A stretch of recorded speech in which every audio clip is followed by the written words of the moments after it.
Yes. दोस्तों नमस्कार। जैसे कि आप जानते हैं आज वुमेंस डे है।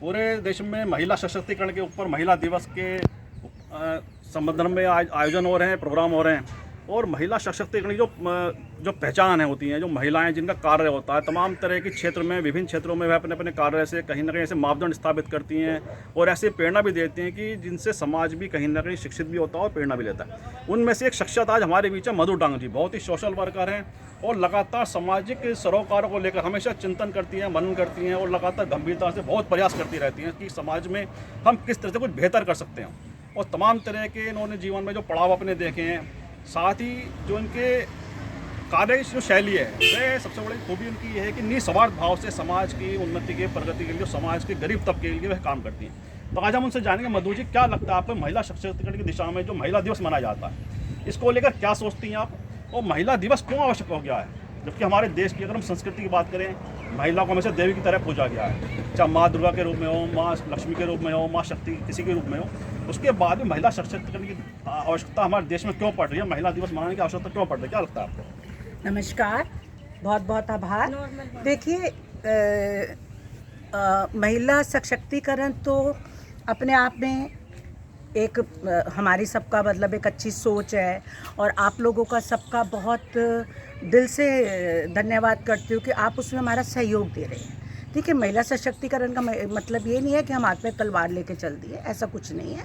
उसके लिए आप लोगों का सहयोग है, पर ये सहयोग हमें कितनी परसेंट औरतों को मिला हुआ है। देखिए, बहुत कम। पहले मैं बोलती थी, जब भी कभी बात होती थी तो मैं कहती थी देयर आर हैंड्सफुल ऑफ वुमेन, जिनको मतलब अपने घर में पेरेंट्स का या अपने हस्बैंड का या अपने बच्चों का सपोर्ट मिलता है। नाउ तो I will say only mouthful of women, जिनको ये सारा सहयोग मिला हुआ है। तो इसमें अवार्ड मिलते हैं, बहुत अच्छी बात है। मैं कल भी गई हुई थी हिंदुस्तान टाइम्स के प्रोग्राम में, अवार्ड मिला। पर देखिए, हमें जो अवार्ड मिलता है ना, हम उसके हकदार नहीं हैं, क्योंकि हम जब काम कर रहे होते हैं तो हम सबके सहयोग से काम कर रहे हैं। हमने जॉब करी, उसमें भी हमारे को पूरा सहयोग रहा। बात यहाँ पर आ जाती है कि इस कार्य को उन औरतों के लिए जिनको कोई सहयोग नहीं है, और ऊपर से वो औरतों ने जब कोई काम शुरू किए, असली जो महिला सशक्तिकरण है और वुमेन डे है, उनके लिए है। मैं इसका सारा जो श्रेय है उन महिलाओं को देना चाहूँगी। हमारे जैसी औरतों को, लेडीज़ को, ये आप लोगों का बड़प्पन है जो हम इतना मान दे रहे हैं, इसकी कोई इतनी आवश्यकता नहीं है। जी, जैसा आपने कहा कि जो आवश्यकता है वो उन लोगों के लिए आवश्यक है, संघर्ष करके कहीं ना कहीं अपना मुकाम भी पा रही हैं। और जैसा आपने लगातार प्रयास भी करती हैं, जो गरीब तबका है, जो आर्थिक रूप से बड़ा कमज़ोर तबका है, उसके लिए आप बड़ा प्रयास करती हैं। और आज भी आपने जो प्रोग्राम रखे हैं उसमें भी आपने जैसे बताया है कि उन महिलाओं को आज हम इस मंच के माध्यम से आप सम्मान कर रही हैं। तो उसके पीछे जो आपने सोचा है कि उन महिलाओं को जिन्हें ज़्यादा कुछ एक्सपोजर नहीं मिलता है, जो लगातार संघर्ष करते परिवार को लेकर आगे बढ़ती हैं तमाम तरह की कठिनाइयों के बावजूद, तो महिलाओं के लिए और क्या संदेश देना चाहेंगी आप ऐसी महिलाओं के लिए, उनकी ताकत बनने के लिए, उन संबल प्रदान के लिए क्या कहना चाहेंगे?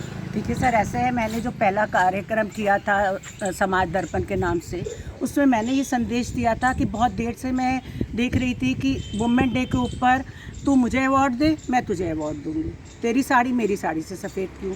इस चीज़ को हट के मुझे सोचा कि हमें क्या करने की आवश्यकता है।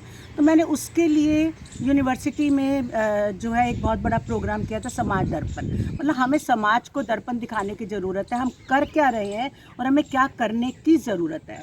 उससे रिलेटेड मैंने काम किया था। We required education, we required जो है सद्भावना, we required respect and all, उसको लेके मैंने कार्यक्रम किया था। और आप सब लोगों के सहयोग से वो कार्यक्रम बड़ा सफल रहा। तो आज कैसे लोगों को सम्मानित कर रही हैं महिलाओं को आप? आज मैं सिर्फ उन लोगों को सम्मानित कर रही हूँ जिनके बारे में लोग सोचते नहीं हैं। देखिए, बाकी तो लोग सोचते हैं कि she is a very good actress, she is a very good singer, she is a very good artist, she is a very good professor, she is a very good doctor.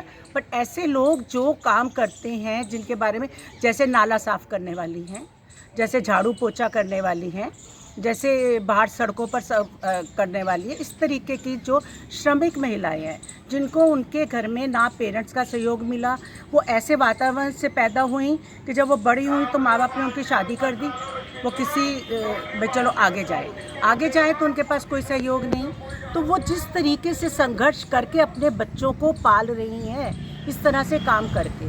और देखिए, नाला साफ करने वाले का काम कोई नहीं कर सकता है, बाकी सबका काम कोई ना कोई कर लेगा। तो ये सोच के मैं ऐसी 7 लोगों को अवार्ड दे रही हूँ कि, और मैं चाहती हूँ कि आप लोग इसको नकल करें, वो भी आगे से जो वुमेन डे है उस पर जो अवार्ड देने हैं ऐसी महिलाओं को दें। बहुत अच्छा। मेरा ये दिल चाहता है। जबकि देखा गया कि ऐसी जो महिलाएं जो हैं जो सफाई कर रही हैं, उनसे कहीं ना कहीं महिलाएं जो हैं, खास तौर से महिलाओं के मानसिकता एक होती है, उनसे घृणा करती हैं, लेकिन आपकी सोच बिल्कुल अलग है। अब उसके अलावा जो महिलाएं जो ऐसी लोग महिलाओं से घृणा करती है, आपका क्या कहना है? मुझे समझ नहीं आता इंसान से क्यों घृणा करता है। जिस वक्त हम बीमार होते हैं और जिस वक्त भगवान ना करे हमारे को खून की ज़रूरत पड़ती है, तब तो हम नहीं पूछते कि खून पर किसकी जाती है, नीच जाती है, उच्च जाती है, हिंदू जाती है, मुस्लिम जाती है, क्रिश्चियन जाती है, हम तो नहीं पूछते ना। तो ये बात मतलब उस वक्त क्यों नहीं करते? जब हम हॉस्पिटल जाते हैं, कौन डॉक्टर आपको देख रहा है, कौन नर्स कर रही है, वो जो अंदर जिस वक्त बच्चा पैदा होता है उस डॉक्टर की इज्जत तो हम सब करते हैं। उस वक्त अंदर जो औरत के पास जो दूसरी औरत होती है वो सारा काम कर रही होती है, असली तो उसको श्रेय जाता है ना। वो जब घृणा नहीं करती तो हम उससे घृणा क्यों करें? जैसे आपने बड़ी महत्वपूर्ण बात कही कि जब संकट आता है जीवन पर, तो ये नहीं देखा जाता कि कौन हमारी हेल्प कर रहा है या कौन हमें ब्लड दे रहा है, तमाम तरह की कोई सुविधा में दे रहा है, कोई सहायता कर रहा है। तो ये सोच है, लेकिन जब आवश्यकता पड़ती है उसको हमें कुछ सहायता करने की या उसको सशक्तिकरण करने की, उसकी मजबूत करने की, उस समय कहीं ना भेदभाव आता है। समाज में जो भेदभाव है वह कई बार ऐसा लगता है कि समाज की जो कुरीतियाँ हैं, तमाम इतने कालखंड समाज के बीच चुके हैं, उसके बाद भी कहीं ना कहीं जीवित हैं। तो इसके लिए हमें कौन सी ऐसी आवश्यकता है कि जो कुछ आप 1-2 पॉइंट ऐसे सोचती हो कि इस पर हमें आज भी आवश्यकता है कार्य करने की, जिससे समाज की कुरीतियाँ, भेदभाव का पूरा निस्तारण हो? उसके लिए हमें मीडिया की ज़रूरत है। मीडिया इस चीज़ को बार बार बताए, लोगों के बीच में फैलाए कि समाज में हमें इन लोगों के साथ दुर्व्यवहार नहीं करना चाहिए, इनके बिना हमारा काम नहीं चलेगा।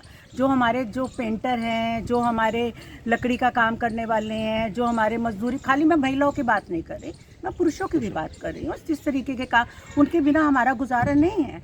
हमें बड़ी बड़ी बातें कर लेने से या नारे लगा लेने से हमारी समस्या का हल नहीं हो जाता। हमारा जिन लोगों के, ये लोग हमारे सहयोगी हैं, और ये ऐसे सहयोगी हैं कि जो, अब आप देखिए कि मेरे पास जो घर में काम करते हैं, वो मेरे बच्चे बाहर हैं, हर समय हमारे पास वो ही रहते हैं, उनकी देख रेख में हम जी रहे हैं, तो हमें उनका सम्मान हमारे लिए बहुत ज़रूरी है। बिल्कुल ठीक है आपने कि परिवार के साथ साथ जो दूसरे हमारे आसपास लोग हैं उनका भी हमें ध्यान रखना, साथ वो ही हमारा एक दूसरे परिवार उन्हें एक दूसरे बनाया। का मदद करके ऐसा कुछ परिवार का रिश्ता उन लोगों से बनाना है जो हमेशा हमारे सुख दुख में काम खड़े रहते हैं, या सफाई का जो बड़ा एक कार्य होता है उसको वे मेंटेन करते हैं। तो तमाम तरह की बातें, और आपने जिससे महिलाओं के लिए बताया कि इस तरह की आवश्यकताएँ वो वास्तव में आज भी बहुत मौजूद हैं और बहुत मुद्दे हैं, बहुत बड़े मुद्दे हैं वो। और आपका बहुत बहुत धन्यवाद कि आपने आज महिला सशक्तिकरण दिवस पर आज हमारे मंच के माध्यम से मैसेज दिया महिला सशक्तिकरण के लिए, महिला के एम्पावरमेंट के लिए। और इस मंच के माध्यम से आप सभी को हम पुनः महिला दिवस की बहुत बहुत बधाई और शुभकामनाएं देते हैं। बहुत बहुत धन्यवाद। आप लोगों का बहुत बहुत धन्यवाद।